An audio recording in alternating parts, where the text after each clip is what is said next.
It cost £7.25 million to build. In today's money, that's an eye-watering £44 million. But its price tag didn't get in the way of people welcoming it.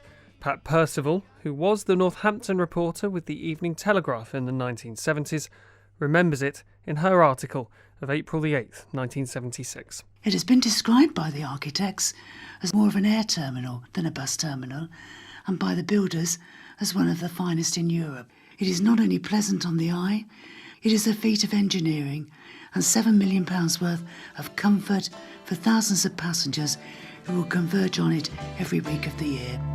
Hey, bus driver, keep the change.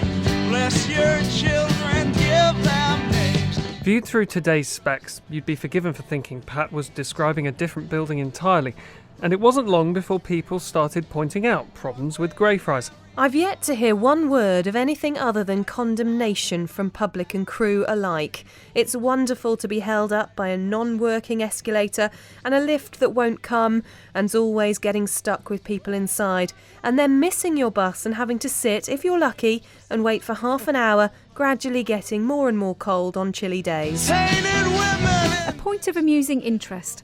As one who uses this complex regularly, I fail to see how anyone who uses it could, even with tongue-in-cheek, say that it's clean. It's filthy where one catches the buses.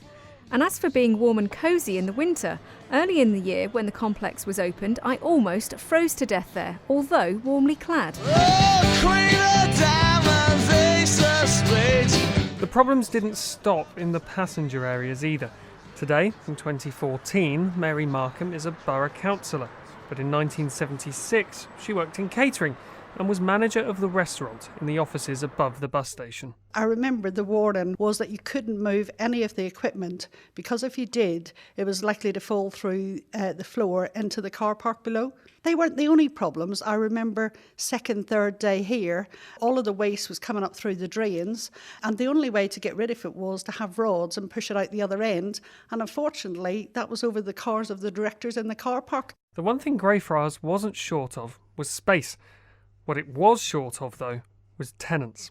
And if you're looking for something to blame for its current state, that's a good place to start.